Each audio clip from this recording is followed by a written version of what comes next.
Hey everyone, this is LuckySevenDX. Welcome back to Let's Play Legend of Zelda Spirit Tracks. In the last episode, we basically got a couple Force Gems. Nothing too exciting, but that's okay, because it's going to lead into this episode being very exciting, because we're going to be exploring a couple of new areas.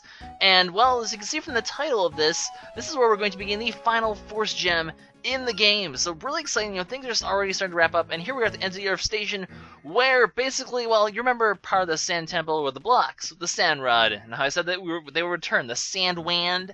Yeah, they're back. And basically, there's going to be 9 of these puzzles for every 3 that we do. There's going to be like 3 sections of 3. We'll be getting a prize for it. And, well, these are definitely worth doing, because you're bringing me some pretty awesome prizes in this. Actually, better prizes than some of these other similar sorts of dungeons, these sort of other puzzle dungeons. These prizes actually are going to be surprisingly worthwhile. First puzzle, pretty simple, pretty just basic warm-up stuff. These first 3 are pretty easy. They are going to get progressively harder, of course, though. And the last few actually are pretty tricky. Although the trickiness comes less from like design and more just from claustrophobia, almost in a way. You'll see what I mean when we get to that. This puzzle is actually deceptively easy as well. Be careful not to crush yourself, though. I wonder if anyone's actually died in this room by crushing themselves accidentally. I mean, you have to have like ridiculously low health for that, so I doubt it. But that would be embarrassing, let me tell you. But, simple puzzle, so we're going to continue to move onward and see if we can get done. I'll try to explain my methodology for doing these. It's kind of a bit confusing, because I don't, there's patterns for this kind of stuff, but I don't have the patterns fully down. Like, half of this is, just trial and error, and half of this is just, me actually know what I'm doing. Like, some tricks you can pick up on when you're at, a situation like, well, actually, this, wasn't exactly what I had in mind. I thought I was going to do something different. Post-commentary, not really knowing what I'm doing half the time. But, if you can line up so this, that side right there is facing upwards, but you're not on the thing, you're just in a line from it, so, maybe, 1 or 2 to the right, you can always, you move it up, perpendicular to it, roll it over, then move it back down, and you'll be able to get on it. So, there's little tricks like that you can learn to get that. Anyway, we can get a 500 ruby treasure, that's always pretty good. It's nothing too special, though. The other 2 prizes, though, trust me, they will be worth your while. I'm almost curious at the end to just sell all my treasures and just be filthy rich at the end. Be like, ha ha ha, Zelda, I'm richer than you. Clearly, you should date me now because money apparently is everything. Except that we're 10, so we shouldn't be dating anyway. Actually, I don't know what the age Link is in this one. I know he's really young. He's just like a kid. He's not an adult in any way, shape, or form. Also, his head's really big. I just kind of noticed that. Toon Link, you are disproportionately shaped. Probably why you're called Toon Link, actually. But yeah, I forget how young they are. But who cares? If we're 10 years old, we're slaying monsters, so age just thrown out the window. As you can see, things are getting complicated. The word the brain, is it brain twisters or teasers or something like that? I don't remember the actual names for these ones. There's one's like teaser, and one's like twister, and one's like Twizzler. No, that's a candy, not a name for a puzzle. Twizzlers are good. I freaking love Twizzlers. But for example, what we can do now is you can also, by moving the block that we have in place right now, the one in the lower left that we're not moving, if you move that up and then to the right and down, you'd be able to position that there. So basically, actually, is that what I'm going to do now? I think so, actually. Because now, as you can see, we can move it over and move it down. And as you can see, you can sort of reposition blocks and use little tricks like that in order to, do it. Usually, all of the solutions are in a straight line like that, all the areas you need to put the blocks. So often you can actually exchange blocks, and then once you solve one, you could really solve, you could put any of these blocks in any of the holes. If you had to put them in certain holes, this would make things a lot more difficult. But the fact that you can put any block in any hole does simplify this a lot more than, it actually makes it a lot easier than you think, because you can do little tricks. And I know, especially in the last 1 or 2, I ended up doing a pretty interesting trick that you're going to see that works pretty well. This one, how can I go ahead and do this one? Otherwise, just keep rotating in a square pattern until you get into a sort of position that actually works. Although, now that I'm here, I can just, I can do this whole trick where I move up, up. Sometimes the sand wand tends to push in the wrong direction. As you know, it's not the most precise instrument. So, yeah. I'm still not looking forward to fighting, I was going to call him Skeletor, but that's not his name. Isn't that the name from the boss in Terraria? I don't remember, but Skildritch, there we go. Anyways, as you can see, we have 3 of them now. Shenanigans. This was actually one of the hardest ones in my opinion, because in this one, the barriers actually do legitimately get in your way, and that does become a bit of a problem. Another restriction, by the way, if I haven't mentioned it, you can't push blocks from a direction where there's a block in the way. So, I couldn't push that block left right now, which is why I have to move it down. And obviously, you can't push blocks onto other blocks as well. So, there are a few restrictions when there's multiple blocks preventing doing this. Now, apparently we can't go to the right from here. I thought there'd be enough room, but apparently there's not, or I'm just doing this wrong. I'm not sure what would be stopping me, but apparently I can't do that. But luckily, there's a simple solution anyway, in just going across this way and then going up that way. Steps of 2 actually are kind of like key, because a full step of 2 is a full rotation of the block, so you can use those to your advantages as well if you don't want to change the position of the block that much. If you move in steps of 2, or the orientation of the block, if you're moving in steps of 1, if you're moving in odd steps, it sort of changes the orientation of the block a lot more than if you're moving like little 2-step things as you're going different directions. If that makes any sort of sense, really. I doubt my explanations right now make any bit of sense. I'm not really expecting them to, but that's basically, the basics as to how I go about doing this. I don't know. Hopefully I'm being a little bit helpful. If not, well, do my best, I guess. Here, I want to try to orient this one to the left in, like, this position here. Like, I wish it was, like, to the left right now, which, if I do this, no, I need to push this thing over. Push over. Well, that works. I don't think direction I was intending to push it, but that worked. And then you can do that. There we go. So yeah, I mean, these aren't the most efficient paths, obviously. Like I'm not like a sand block puzzle master, but hopefully you guys will get the basic idea, and I'm sure you guys will come up with more efficient solutions, hopefully based off the way I kind of solve these. That's just my hope of this. I mean, I'm sure I could have cut down a few minutes by not being such a herpadink, but herpadink, where did that come from? By the way, I completely neglected to mention this, we just got a heart container. Pretty awesome stuff. Now, as you can see, we have full hearts, and you know what? I always like that, because that's 16 hearts right there, and that is why this station actually is pretty important, why I'm doing these things before the Take 'em All On challenge, because now we'll have 16 hearts to take them all on instead of 15, and if you include potions, and I'm not sure if the Song of Healing works, I'll have to look into that before I start the Take 'em All On challenge, but because that'd be really helpful, actually. Like, if I had the extra bit of healing, I know I can do this without a problem. With just 2 potions and 16 hearts, it's a bit challenging, though, so I'm a little concerned about that one. We'll see how well that goes. It's certainly going to be an endeavor. So having that extra heart, though, that extra, if it ends up being like an extra 3 hearts, it's easily a good 6-7 hits at least. Usually it is pretty useful. So here we are in the last one. I completely neglected to look at the name. Well, to register the name in my brain, I did look at it. But it basically, see, now we have 3 blocks, and the spaces.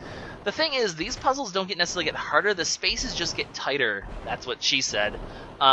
Which makes it difficult just because it's sort of claustrophobic and you have to manipulate around the old blocks, as opposed to, like, well, the previous ones where I thought was hard because of all the different barriers and stuff. I thought it would have been nicer if they included more barriers as a sort of, like, way, as a sort of complication, as opposed to just making the spaces tighter. Because you can see, the spaces are getting progressively tighter and tighter, which, again, that's what she said. But, it does make things a little bit trickier. This one I don't think I really do it that much, but there's kind of another tricky where you can do, because all the points that you need to get into are all lined up like this. You could basically have these blocks basically follow each other, because you can get them so they're lined up, they're going in the same sort of orientation, and then you can just simply move from one exit point. You can move the one on the lower right up to the right and down, and you can get to the other one then. So you can sort of use that as a trick. You'll see a lot more in the third one. I know I use this trick a lot in the third one. Did this actually work? No. What am I doing? Because I didn't do the trick, I'm just sort of herpa-derping around now, and that's not really good. But basically, there's a trick to doing these puzzles. There certainly is a better trick than just trial and error, which is what I resort to, as you guys have seen plenty of times of puzzles before, when I have no idea what I'm doing.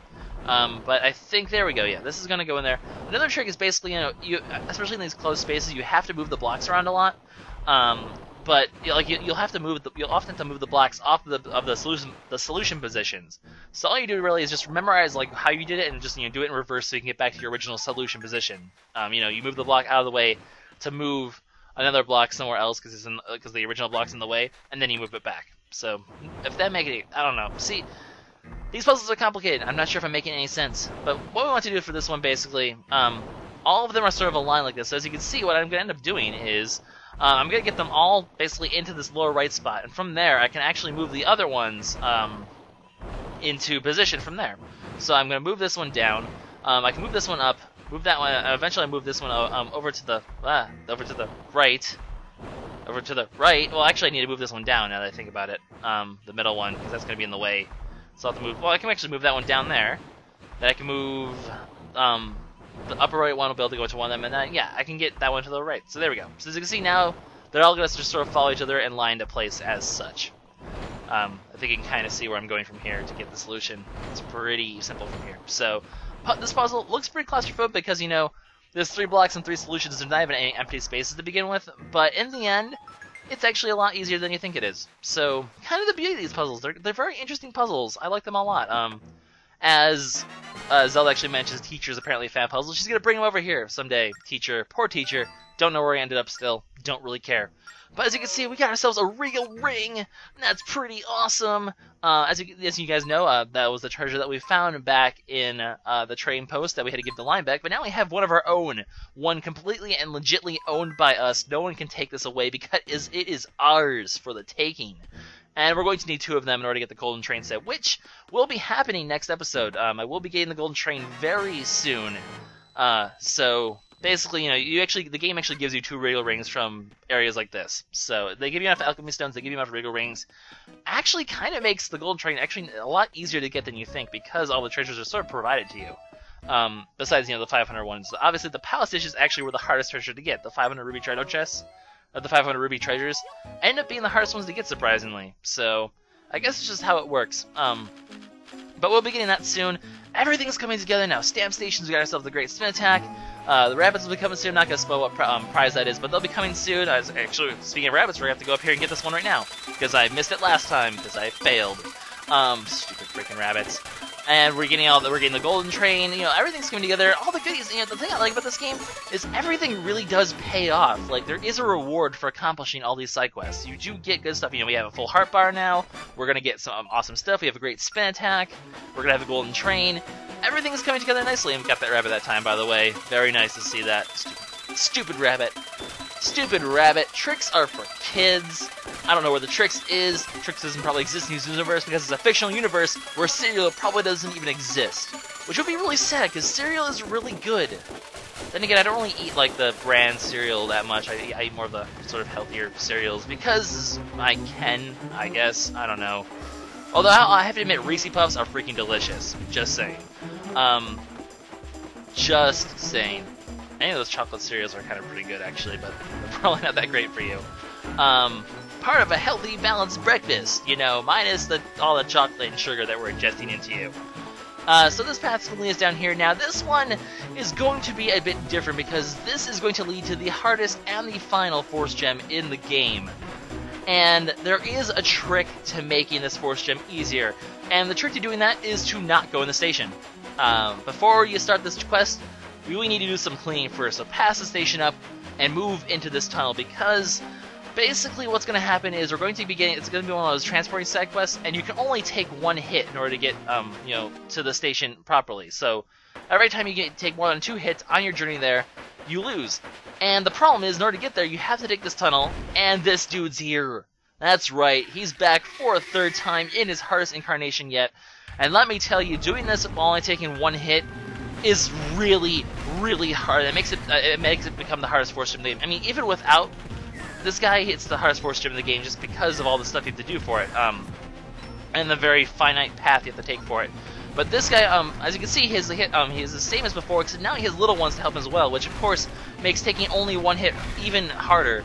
So when you just do it, when you just do it on your own, you know, using the little guys for hearts occasionally, be able to have like 6 or 7 hits because of the hearts you can get, makes this whole thing a lot easier, especially because you have to destroy the barrels. Luckily, the barrels do hit the little guys as well. And this guy does take a lot of hits. Now, I think you can exit this thing without killing the guy. Make sure when you're doing this, you actually end up killing him. Like, you get the killing cutscene, because every time you don't kill him, he will come back he'll be back there the next time at full health again. So, in order to be able to, you know, go from the new area successfully, we need to, as you can see, I already take maybe 1 or 2 hits. I forgot if I got a heart at one point or not.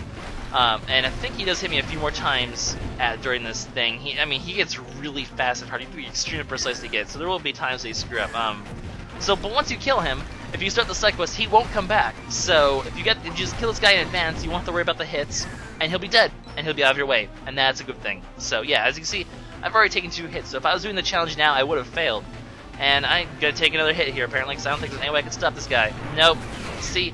I mean, you're almost in danger of dying from this thing, let alone having to keep your stuff alive while you're doing it. So, Although, I do like fighting this guy. I think he's, I mean, I kind of wish they used different kinds of bosses for the train, but this guy is still not a bad boss. I mean, he encompasses everything you should have in a train boss anyway, and he gets progressively harder anyway, so the repeat performances aren't exactly, you know, a waste either. I mean, they're not like the same thing over and over again.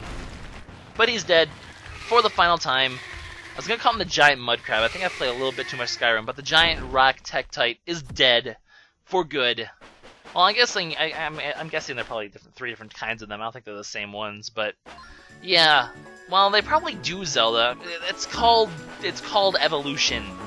Get used to it. Anyways, so all we need to do now is take a quick trek back through the tunnel. I'm gonna speed the section up because I'm gonna do this whole side quest coming up in a normal time as opposed to speeding up like I usually have, because this one is a very, very precise side quest. I want to make sure, you know, it's slowed down and shown off as well as possible. Because like I said, it is the hardest Force Gem side quest in my opinion. Because A, you have to fight that guy, you know, even if you don't do it, you know, the hard way and actually you know, have all the stuff with you. I mean, it's still a hard quest. You have to go through this tunnel filled with dangerous guys. You can only take one hit. You have to have a very precise route planned ahead because it will melt in the sunlight, which is why I need to take the tunnels, because the stuff we're going to get is melt in the sunlight, and there's no sunlight in the tunnels. Does that make sense? But let's go ahead and explore this area now and actually get, you know, a good view of the dark ore mine.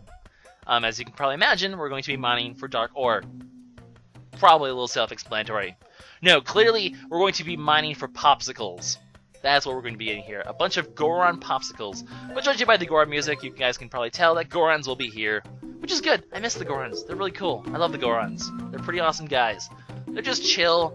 They just sit here all day, doing their rock stuff, not minding their own business. As you can see, once again, I don't know how to fix this little glitch I have on recording, because it just messes up the darkness. And I don't really know how it works. But obviously, these areas are supposed to be dark, but they aren't really as dark as it's not supposed to be as lit as it is. For some reason, like, my game lights up the dark areas somehow, which is really convenient, but it shouldn't be like this. So I do have to apologize for the inaccurate portrayal. Dark ore is 200 rubies. Now recognize that if you kept the rock tektite alive, you have to pay 200 rubies every time you screw up. That goes through your wallet really fast. So if you're going to do it the hard way, do yourself a favor and save before you do this and just restart, because you're going to lose money really fast. But we're actually going to get a letter very soon that there's something here, but I actually guess there was something here to begin with. In the darkness, there happens to be another 500 ruby treasure chest. So, very nice. But yeah, I do apologize for the whole darkness thing. I'll try to get it fixed for the Tower of Spirits, because I think there's a darkness section in there. I know in the next episode there's also a darkness section. I kind of screwed that up as well, but you know, it's not the biggest deal whether the darkness exists or not.